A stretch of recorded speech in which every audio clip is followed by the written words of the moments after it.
कितने तो ऐसे खुद भिखारी का जीवन जी रहे होते हैं और उनका पैसा जो है रिश्तेदारों के नाम पे रखा जाता है, कुत्ते बिल्ली के नाम पे रखा जाता है, और कब किसकी नीयत बिगड़ जाए और कौन लेके भाग जाए उसे उल्टा फंसा दे।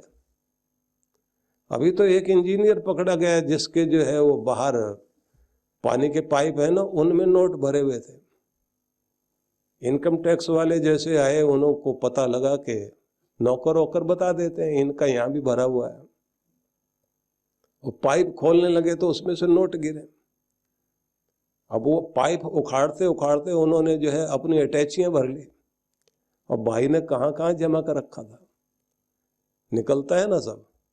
अब उसके बाद में उनको जो है वहां लेकर जाते हैं जहां पर दरवाजा बाहर से बंद किया जाता है, और रोटी भी जो है जो दी जाती है, ऐसी रोटी तो उन्होंने अपने जानवर को भी नहीं दी, वो वाली बैठ के खानी पड़ती है। एक फटा हुआ कंबल देते हैं, बस जमीन पर सो और इसे ओढ़ो, सर्दी ज्यादा लगे या कम लगे कमरे में सिकुड़ के बैठो एक कोठरी में। तो आपको बताना चाहता हूं कि व्यक्ति जो है कोशिश ये करता है कि हम कम काम करें, ज्यादा कुछ फायदा हो जाए, और सरकारी नौकरी मिल जाए फिर तो बात ही क्या है, और ऊपर से कमाई आने लग जाए तो फिर तो और भी आनंद है। क्योंकि सभी को ये लगता है कि करना ना पड़े और बस सुख जीवन में आ जाए, सुविधा जीवन में आ जाए, संपदा जीवन में आ जाए।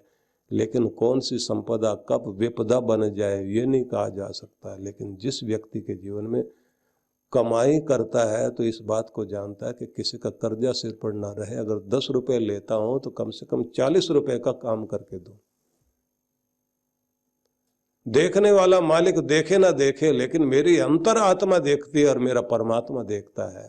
और एक बात और भी है, काम करने वाला तो सबको दिखाई देता है।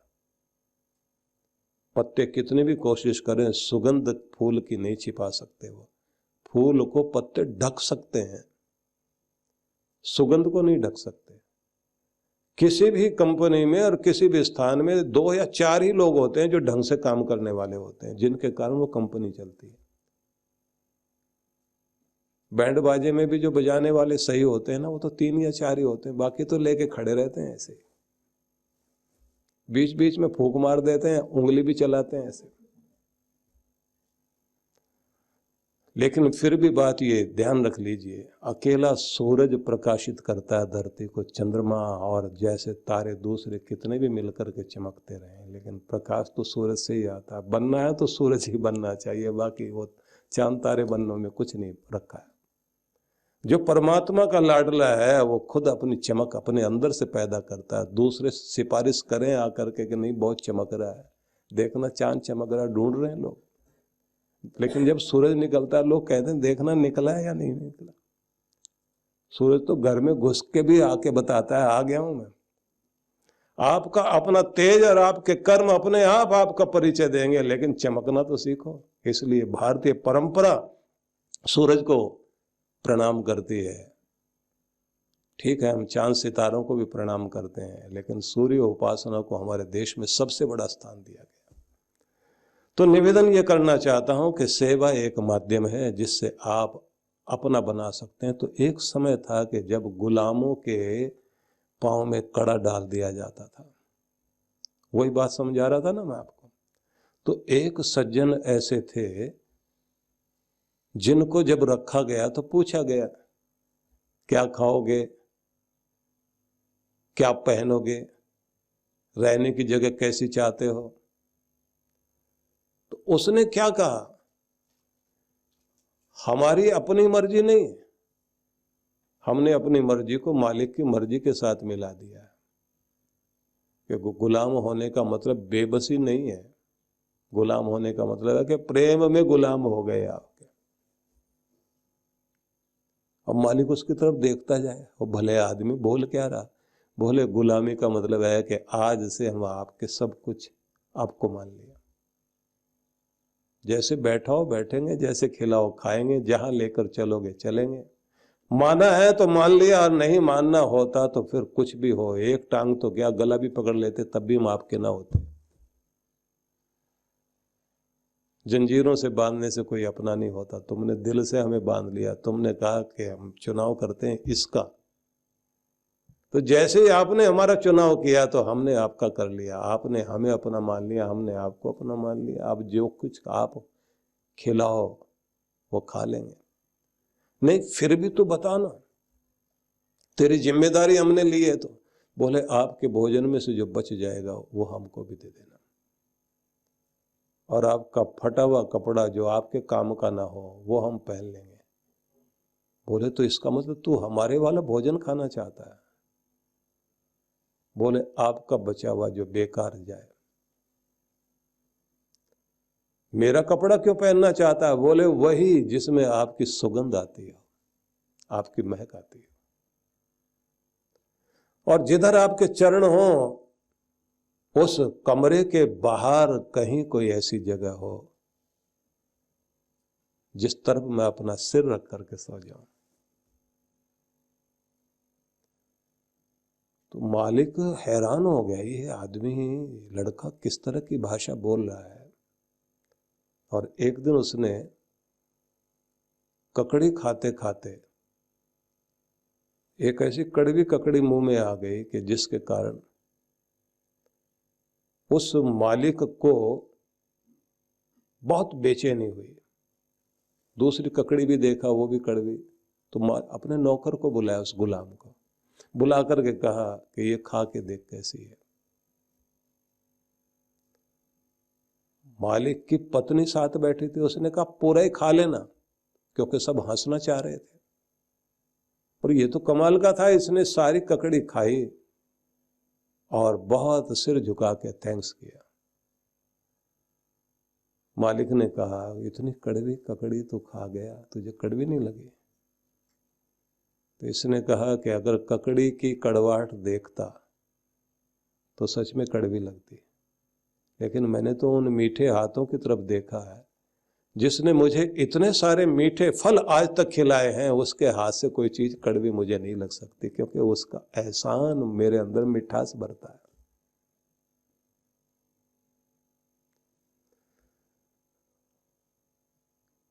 और उसके बाद ही उस मालिक की आंख में आंसू आ गए और उसने कहा कि तूने तो मुझे अपने मालिक परमात्मा की भक्ति करना सिखा दिया, कि जैसा जो दे वो खाओ, जहां रखे उसमें रह जाओ, और जो पहना है वो पहन लो, लेकिन उसका गुणगान गाने में कभी पीछे मत हटना। और उसके कभी जिंदगी में कड़वे फल भी खाने को मिले तो भी शिकायत मत करना, धन्यवाद करना उसको, तूने मुझे आज ये सिखाया। और उसने कड़ा काट दिया उस बच्चे का और कहा कि जा, तुझे आज़ाद करता हूँ और मेरा रब मुझे भी आज़ाद करे दुखों से, तकलीफों से, और मैं उसकी शरण पा सकूं। यही भक्ति है भाई, और ये श्रद्धा वाले व्यक्ति को मिला करती है। श्रद्धावान लभते ज्ञानम तत्पर संयतेन्द्रिय। जो श्रद्धा वाला व्यक्ति होगा उसी को ये ज्ञान प्राप्त होगा, और उसी को ये ज्ञान प्राप्त होता है जिस व्यक्ति ने अपनी इंद्रियों को अपने वश में किया है, अपनी जबान को वश में किया है, अपने मन को वश में किया है, अपने अंदर उठते हुए विकारों को जिसने जो है वश में कर लिया है, कि जो अपने आप को संभालना जान गया है, बस उसके अंदर सच्चा ज्ञान प्राप्त होगा। ज्ञानम लब्ध्वा पराम शांतिम अचिरेण अधिगच्छति। और ऐसा ज्ञान जब जीवन में आता है तो निश्चित रूप से परम शांति मिलने में ज्यादा देर नहीं लगती। बहुत प्यारा संदेश है ये, इसलिए ये बात ध्यान रख लीजिए कि हृदय देना पड़ता है सेवा वाले व्यक्ति को, और जिसने हृदय परमात्मा को दे दिया तो उस व्यक्ति के साथ एक बात बहुत प्यारी होती है, उसे हर पल जो है हृदय से परमात्मा के तरंग और संदेश सुनाई देने लग जाते हैं, गुरु के संदेश सुनाई देने लग जाते हैं। क्योंकि आपके दिल के अंदर जब आपका गुरु बोलता है और जब ये कहता है कि देख ये तेरे लायक स्थान नहीं जहां तू जाके बैठ गया, जब ये आवाज आने लग जाती ये तेरे खाने की चीज नहीं है, तो व्यक्ति रुकता है कि मेरे गुरु की आवाज आई है अंदर से कि ये नहीं खाना, यहां नहीं बैठना। कुछ गलत बोला भी जाए तो भी अंदर से आवाज आ जाए कि नहीं ये अच्छा नहीं किया, और वो कानों को हाथ लगा करके ये कहे कि सदगुरु माफ करना, अब आज के बाद नहीं।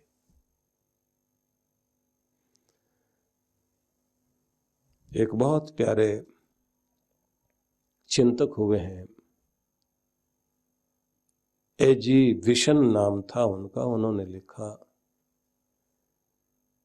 कि कुछ जगह दुनिया में ऐसी हैं जहां पर एंट्री फ्री होती है और आदमी उसे देख के बड़ा आनंदित होता है, लेकिन उसने एक जगह ये लिख दिया कि भाई जितने भी दुख में डालने वाली चीजें होती है ना, वहां भी एंट्री फ्री होती है।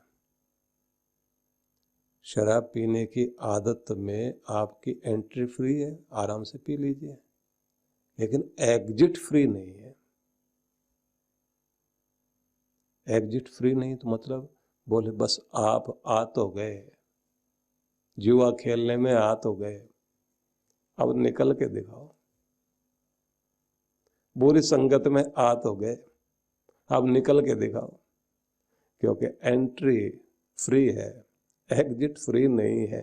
एक बार आए और फिर बाहर नहीं निकल सकते। लेकिन गुरु आपको वहां लेकर जाता है कि जहां आपका आना भी फ्री है और जाना भी फ्री है। इस दुनिया से भी मुक्त करता है और उस परमात्मा से जोड़ता है कि तुझे बंधन मुक्त करता है। इसलिए श्रद्धावान होकर के उस तरफ जाया जाता है।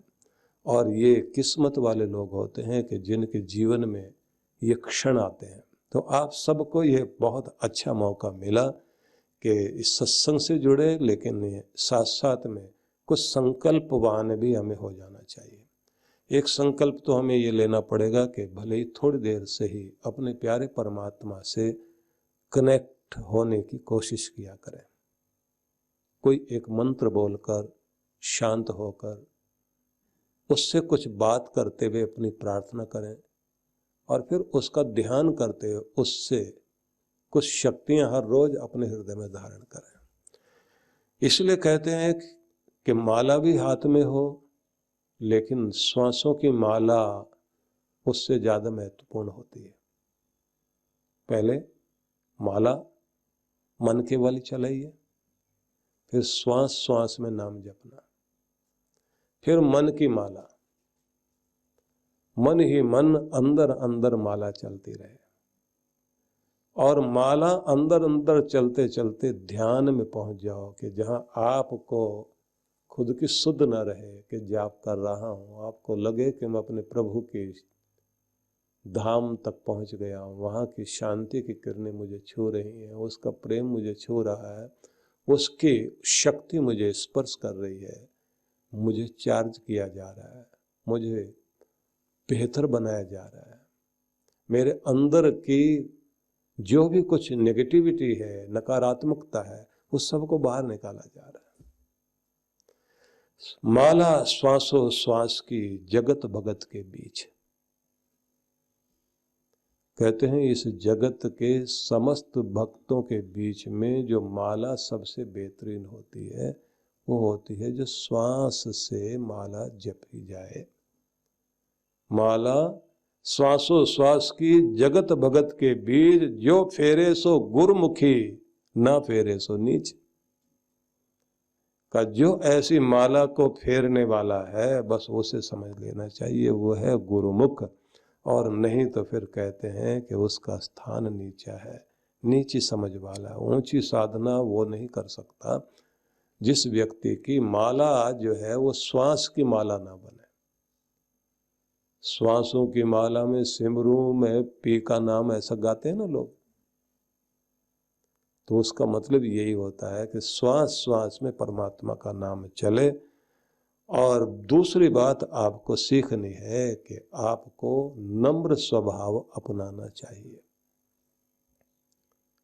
कठोर स्वभाव नहीं। विनम्रता बहुत बड़ी चीज है। और कहीं भी कोई कड़वाहट पीनी पड़ जाए तो जल्दी से जल्दी भूलने की कोशिश किया करें, उसको गांठ बांध करके और दिमाग खराब करने की कोशिश ना करें। इंसान है, किसी की बात लगेगी तो सही। तो ये भी याद रख लीजिए कि सूखो कांट, जो लकड़ी होती है ना या पेड़ होता है, सूखा काट कह लीजिए, सूखो काट नमे न फले, शट के घट ज्ञान न आवत है, तुलसीदास विचार कहे नर कर्म कर्यो फलावत है।